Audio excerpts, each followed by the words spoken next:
Praise the Lord. கர்த்தருடைய நாமத்திற்கு மகிமை உண்டாவதாக. இந்த நாளில் உங்களோட ஒரு சின்ன செய்தியை பகிர்ந்து கொள்கிறதுல சந்தோஷம் அடைகிறேன். இன்னைக்கு சுதந்திர தினம். நம்ம இந்திய அளவில் அந்நியர்களுடைய ஆட்சியிலிருந்து நம்ம மாறி இந்தியர்களுடைய கைக்கு ஆட்சி வருகிறது. சுதந்திரம்னா அதுதான், ஒரு கையிலிருந்து ஆட்சி மாறுகிறது, முடிவெடுக்கிற தன்மை மாறுகிறது. நம்ம இந்தியர்கள் தனக்கு தாமே இந்த நாடை ஆண்டு கொள்ளலாம் என்கிறதான ஒரு முடிவு வருகிறது. அதை தான் இன்று நாம் நினைவு கூறுகிறோம் சுதந்திர தினத்தில். நம்மளுடைய பர்சனல் லைஃப்லையும் அநேக நேரங்களில் சுதந்திரம் தேவைப்படுகிறது. ஏன் சுதந்திரம் தேவைப்படுது யோசிச்சு பார்த்தீங்கன்னா தெரியும். அடிமைத்தனம் காணப்படும் போது தான் அங்கே ஒரு சுதந்திரம் தேவைப்படுகிறது. என்ன சுதந்திரமாகவே விடலை அப்படின்றதெல்லாம் சொல்லி கேள்விப்பட்டிருக்கோம். அப்படின்னா என்ன அர்த்தம்னா, பெற்றோரே என்னை எல்லா விஷயத்தையும் செய்ய வைக்கிறாங்க, என்ன ஃப்ரீயாக விட மாட்டேங்கிறாங்க அப்படின்னு சொல்லி சின்ன வயசில் நம்ம கம்ப்ளைண்ட் பண்ணியிருக்கலாம். கம்ப்ளைண்ட் பண்ணுறவங்களையும் நம்ம நிறைய பேர் பார்த்துருப்போம்.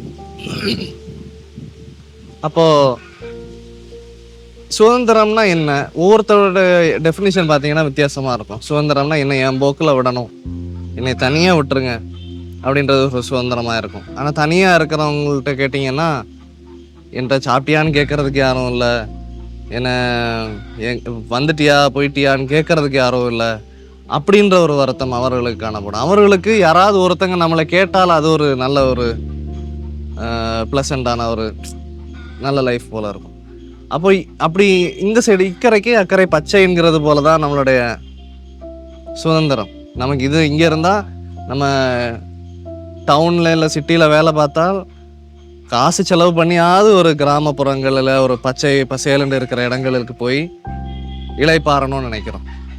ஆனால் கிராமத்தில் இருக்கிறவங்க காசு சேர்த்து வச்சுட்டு டவுனுக்குள்ளே வந்து பெரிய பெரிய கடைகள் மால்களில் போய் பார்த்தீங்களா, இக்கரைக்கு அக்கறை பச்சைன்றது நம்மளுடைய மனிதர்களோட இயல்பிலே காணப்படுகிறது. ரொம்ப கிராமத்தில் இருந்தால் டவுனுக்கு வரணும்னு ஆசைப்படுகிறோம், டவுனில் இருக்கிறவங்க திருப்பி கிராமத்துக்கு போகணும்னு ஆசைப்படுகிறோம். அதே போல தான் விடுதலையாக இருக்கிறவர்களுக்கு அடிமைப்பட்டவர்கள் பார்த்தா பெருசாக தெரியும், அவங்க இஷ்டத்துக்கு தெரியுறாங்க அப்படின்னு தோணும். ஆனால் ஒரு விஷயம் மட்டும், சுதந்திரத்துக்கு ஒரு ஒரு குவாலிட்டி என்னன்னா, உனக்கு வேண்டாம் அப்படின்னா அதை நிறுத்த முடியணும் இல்லையா? அப்போது பாவம் செய்கிறவன் பாவத்திற்கு அடிமையாக இருக்கிறான் பைபிளில் இருக்கு. இப்போ பாவம் செய்கிறது எனக்கு ஃப்ரீடம் அப்படின்னு நம்ம சொல்லிக் கொள்கிறோம். ஆனால் இப்போது மது பழக்கத்து நான் எப்போனாலும் விட்டுருவேன் அப்படின்னு சொல்லுவாங்க. அது ஏன் கண்ட்ரோலில் இருக்குது அப்படின்னு சொல்லுவாங்க. ஆனால் விட சொல்லுங்கள், அப்போ தான் அது உண்மையான கண்ட்ரோல் யார்கிட்ட இருக்குதுன்னு தெரியும்.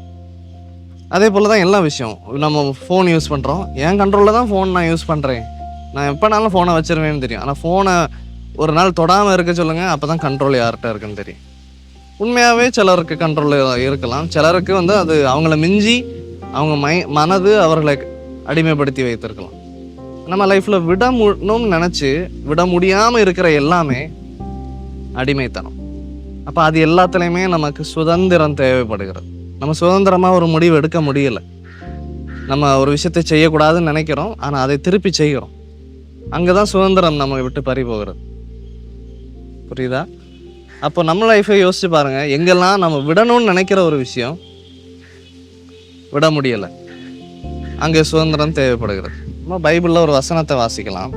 யோவான் எழுதின சுவிசேஷ புஸ்தகம் 8வது அதிகாரம் 36வது வசனம்.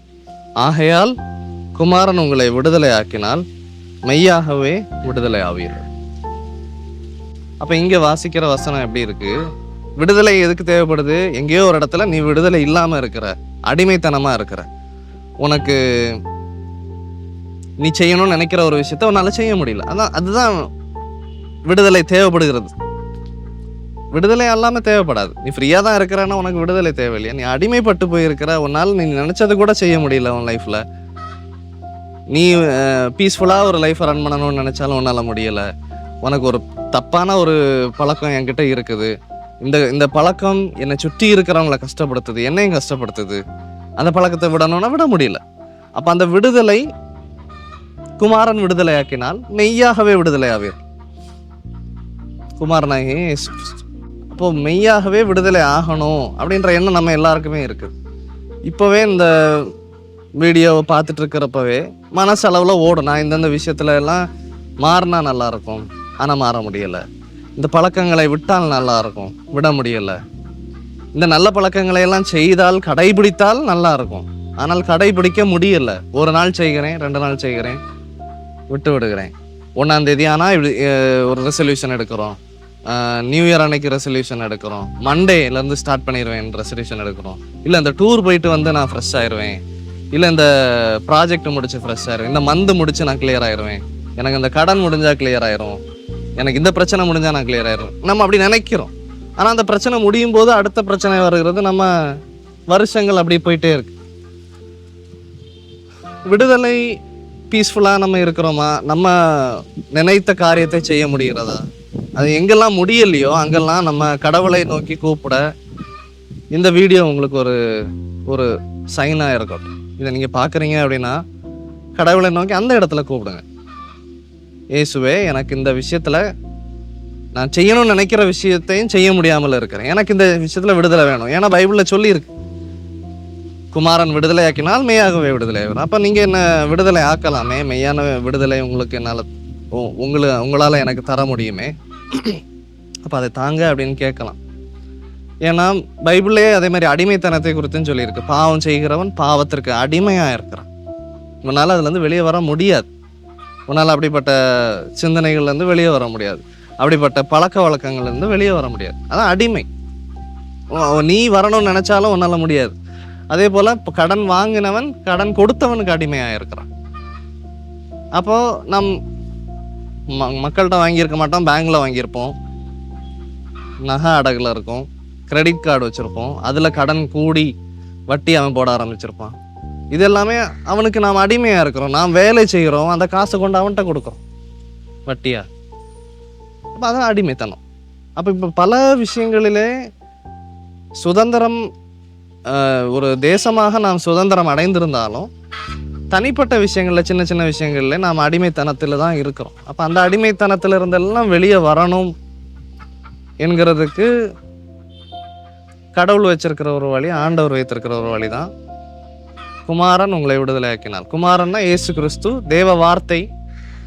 தேவ வார்த்தை எப்படி வேணுமானாலும் நம்மகிட்ட வரலாம். ஒரு வீடியோ மூலமாக, இப்போ இந்த பார்க்குற இந்த வீடியோ மூலமாக வரலாம், ஒரு நல்ல ஆலோசனை மூலமாக வரலாம், ஒரு எங்கேயோ ஒரு சர்ச்சுக்கு போகலாம், இல்லை எங்கே வேணாலும் நீங்கள் ட்ராவல் பண்ணுற இடத்துல சின்னதாக காதில் கேட்குற ஒரு சின்ன வசனமாக இருக்கலாம். இது எல்லாமே தேவ வார்த்தை, எல்லாமே தேவனுக்கே ஈக்குவலாக இருந்துச்சு. ஆதியிலே வார்த்தை இருந்தது, அந்த வார்த்தை தேவனாக இருந்ததுன்னு பைபிள் இருக்கு. வார்த்தை தான் தெய்வம்னு பைபிள் சொல்லுது, நல்ல வார்த்தை. அப்போ தேவ வார்த்தை உங்களிடத்தில் வருதுன்னா குமாரன் உங்களிடத்தில் வருகிறாருன்னு அர்த்தம். சும்மா அவர் வர்றது கிடையாது, அவர் வந்தால் விடுதலை ஆக்கும்படி வருகிறார். அப்போது அது ஒரு நல்ல நியூஸ். அப்போ இந்த நேரத்தில் உங்களுக்கு எங்கெங்க மனசில் தோணுது, இதெல்லாம் நான் என்னால் விட முடியல, இதிலெல்லாம் என்னால் சேஞ்ச் ஆக முடியல, இதிலெல்லாம் நல்லதுன்னு நினச்சி பண்ணணும்னு நினச்சி என்னால் பண்ண முடியாமல் இருக்கேன், அந்த இடத்துல நான் அடிமைப்பட்டிருக்கிறேன், என்னை இந்த இடத்துல விடுதலை தாங்க இயேசுவே, எனக்கு இதில் விடுதலை தாங்கன்னு ஒரு நிமிஷம் ஆண்டவரை நோக்கி பார்ப்போம். இந்த நாள் தேசத்துக்கு மாத்திரம் இல்லை, உங்கள் ஒவ்வொருவருக்கும், எனக்கும், நம்ம எல்லாருக்கும் ஒரு விடுதலை நாளாக இருக்கட்டும், ஒரு விடுதலை நோக்கி பயணிக்கிற ஒரு நாளாகவாவது இருக்கட்டும். தேவனை நோக்கி பார்த்து ஜெபிக்கலாம். பரலோக தகப்பனே, இயேசுப்பா, இந்த நாளில் உன் சமூகத்தில் வந்திருக்கிறோம், ஒரு சின்ன வசனத்தை தியானித்து இருக்கிறோம். ஆண்டவரே, குமாரன் விடுதலையாக்கினால் மெய்யாகவே விடுதலை ஆவீர்கள் என்கிற வசனம் இருக்குது.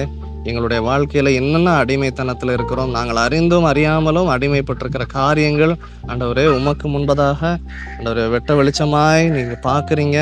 அப்போ அதில் நாங்கள் விடுதலை அடைய வேண்டும் என்று விரும்பி தான் அந்த வார்த்தையை நீங்கள் எழுதி வச்சிருக்கிறீங்க. அதை இன்றைக்கு எங்களுக்கு ஞாபகப்படுத்தி இருக்கிறீங்க. அந்த வீடியோ பார்க்குறவர்களாக இருக்கட்டும், ஆண்டவரே அடியனுடைய வாழ்க்கையில், என்னுடைய வாழ்க்கையில் இருக்கட்டும், ஸ்தோத்திரம். அடிமைத்தனங்கள் நம்முடைய கண்களுக்கு முன்பாக இருக்கிறது.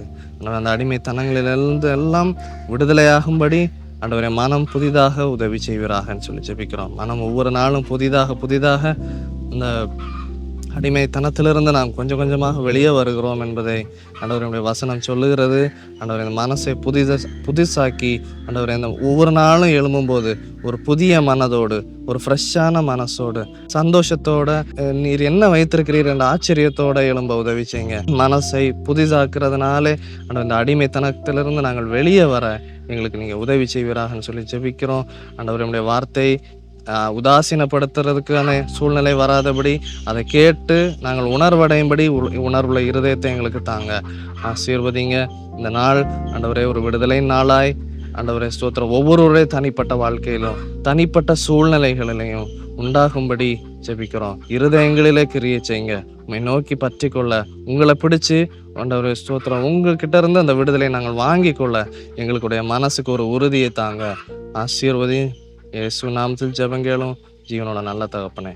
ஆமென்.